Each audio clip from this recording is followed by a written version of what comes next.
خوش آمدید۔ آج ہم ایک بہت ہی دلچسپ موضوع پر بات کرنے والے ہیں۔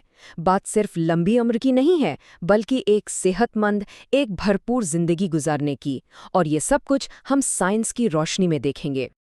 اچھا، تو سب سے بڑا سوال جو ذہن میں آتا ہے، کیا لمبی اور صحت مند زندگی کا راز واقعی دریافت ہو چکا ہے؟ کیا ہم وہاں تک پہنچ گئے ہیں؟ اور مزے کی بات یہ ہے کہ بڑے بڑے ماہرین کا کہنا ہے کہ ہم اس راز کو جاننے کے بہت بہت قریب ہیں۔ تو آئیے دیکھتے ہیں کہ یہ سب کیسے ممکن ہے۔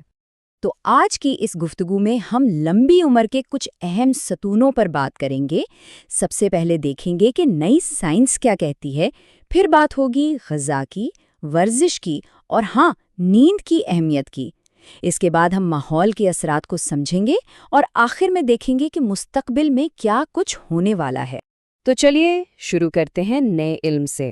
دیکھیں، سب سے پہلی اور بنیادی بات جو ہمیں سمجھنی ہے وہ یہ ہے کہ ہمارے روزمرہ کے چھوٹے چھوٹے فیصلے، جیسے ہم کیا کھا رہے ہیں، کتنا چل پھر رہے ہیں، یہ دراصل ہماری صحت پر بہت گہرا اثر ڈالتے ہیں۔ بڑے بڑے محققین کا تو یہ ماننا ہے کہ ہماری عادتیں ہی ہماری صحت کے اصل بنیاد ہیں۔ تو انہی عادتوں میں سے سب سے اہم چیز کیا ہے؟ ہماری غذا، یعنی ہمارا کھانا پینا۔ اور یہ سمجھنا بہت ضروری ہے کہ ہماری خوراک صرف ہمارے لیے ہی نہیں، بلکہ پوری دنیا کی صحت کے لیے ایک بہت بڑا فیکٹر ہے۔ اب یہاں دو طرح کی غذاؤں میں ایک واضح فرق دیکھ سکتے ہیں۔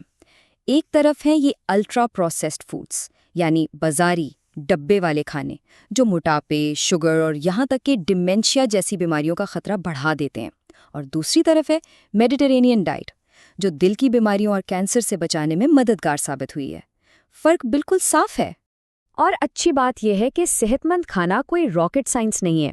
دیکھیں، زیتون کا تیل، تازہ پھل اور سبزیاں، نٹس یعنی گری دار میوے اور مچھلی، یہ ساری چیزیں آسانی سے مل جاتی ہیں، اور یہی چیزیں ایک صحت مند زندگی کی بنیاد بن سکتی ہیں۔ اچھا، کھانے پینے کی بات تو ہو گئی، اب آتے ہیں دوسری سب سے اہم چیز پر، ورزش۔ اور شاید یہ وہ واحد چیز ہے جو ہماری صحت کے لیے سب سے زیادہ طاقتور ثابت ہو سکتی ہے۔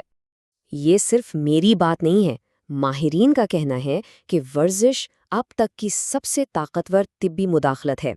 ذرا اس بات کی گہرائی کو سمجھیں۔ یہ ایک بہت بڑا دعویٰ ہے، اور اس کے پیچھے ٹھوس سائنسی ثبوت موجود ہیں۔ اور یہ کتنی طاقتور ہے؟ تحقیق بتاتی ہے کہ اوسطاً ورزش کا ہر 1 منٹ زندگی میں 5 منٹ کا اضافہ کر سکتا ہے۔ یہ تو زبردست بات ہے نا؟ لیکن یہاں ایک بات سمجھنے والی ہے، صرف سادہ واک یا چہل قدمی ہی کافی نہیں ہے۔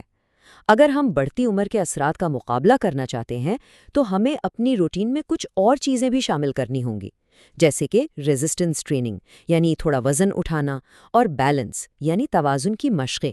اس سے ہمارے پٹھے مضبوط رہتے ہیں۔ چلیں اب ایک ایسے موضوع کی طرف آتے ہیں جسے ہم اکثر نظر انداز کر دیتے ہیں، اور وہ ہے نیند۔ ہمیں لگتا ہے یہ صرف آرام کے لیے ہے، لیکن نیند ایک بہت ہی ضروری بائیولوجیکل پروسیس ہے، اور اس کی وجہ واقعی بہت دلچسپ ہے۔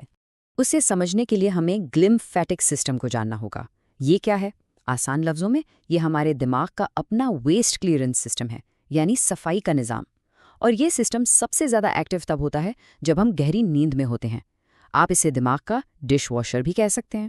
تو ہوتا کیا ہے؟ جب ہم گہری نیند سو رہے ہوتے ہیں تو یہ سسٹم ایکٹیویٹ ہو جاتا ہے اور دماغ میں جمع ہونے والے سارے فالتو اور زہریلے مادوں کو باہر نکال دیتا ہے۔ ان میں بیٹا ایمیلوئڈ جیسے خطرناک پروٹینز بھی شامل ہیں جن کا تعلق الزائمر کی بیماری سے ہے۔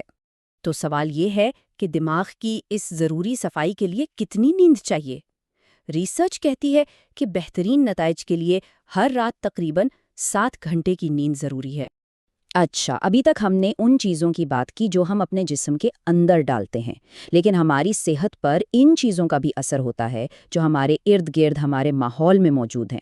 اور یہاں کچھ ایسے پوشیدہ خطرات ہیں جن کے بارے میں ہمیں اب پتہ چل رہا ہے، جیسے کہ مائکرو پلاسٹکس۔ اور یہ بات واقعی چونکا دینے والی ہے۔ نئی تحقیق سے یہ پتہ چلا ہے کہ پلاسٹک کے یہ انتہائی چھوٹے ذرات اب انسانی جسم کے اندر، ہماری شریانوں میں، دماغ میں اور یہاں تک کہ خون کے لوتھڑوں میں بھی جمع ہو رہے ہیں۔ تو یہ کتنا خطرناک ہے؟ تحقیق سے پتہ چلا کہ جن لوگوں کے شریانوں میں یہ مائکرو پلاسٹکس پائے گئے ان میں ہارٹ اٹیک اور فالج کا خطرہ 4 گنا سے بھی زیادہ تھا۔ 4 گنا، یہ بہت بڑی تعداد ہے۔ تو اب سوال یہ ہے کہ اس سے بچنے کے لیے ہم کیا کر سکتے ہیں؟ ایک بہت ہی آسان پہلا قدم یہ ہے کہ ہم سنگل یوز پلاسٹک یعنی ایک بار استعمال ہونے والی پلاسٹک کی بوتلیں اور کھانے کے ڈبوں کا استعمال کم سے کم کر دیں۔ اور اب آخر میں چلیں ذرا مستقبل کی طرف دیکھتے ہیں کہ میڈیکل ٹیکنالوجی کس طرح بیماریوں کی تشخیص اور پیش گوئی کے پورے طریقے کو بدلنے والی ہے۔ ذرا اس ٹائم لائن کو دیکھیں، یہ واقعی حیران کن ہے۔ آج کل کیا ہوتا ہے، بیماری کی علامات ظاہر ہوتی ہیں تب تشخیص ہوتی ہے، لیکن اب ایک نیا بلڈ ٹیسٹ ہے جو ایک خاص پروٹین کو چیک کرتا ہے، اور یہ ٹیسٹ الزائمرز جیسی بیماری کی علامات ظاہر ہونے سے 20 سال پہلے اس کے خطرے کا پتہ لگا سکتا ہے۔ سوچیں، 20 سال پہلے! یہ تو گیم چینجر ہے۔ اور بات یہیں ختم نہیں ہوتی، اب اس سے بھی آگے کی ٹیکنالوجی آ رہی ہے۔ اسے پروٹین آرگن کلاکس کہتے ہیں۔ یہ ایسے نئے ٹیسٹ ہیں جو خون میں موجود پروٹینز کا تجزیہ کر کے یہ بتا سکیں گے کہ جسم کا ہر ایک عضو یعنی دل، گردے، جگر حیاتیاتی طور پر کتنا بوڑھا ہے، اور یہ عمر اصلی عمر سے مختلف بھی ہو سکتی ہے۔ تو آخر میں ہم ایک سوال کے ساتھ اس گفتگو کو ختم کرتے ہیں۔ ذرا سوچئے، اگر یہ جاننے کا موقع ملے کہ جسم کے ہر عضو کی حیاتیاتی عمر کیا ہے تو کیا یہ جاننا چاہیں گے؟ یہ ایک ایسا سوال ہے جو ہمیں اپنی صحت، اپنی زندگی اور اپنے مستقبل کے بارے میں بہت گہرائی سے سوچنے پر مجبور کرتا ہے۔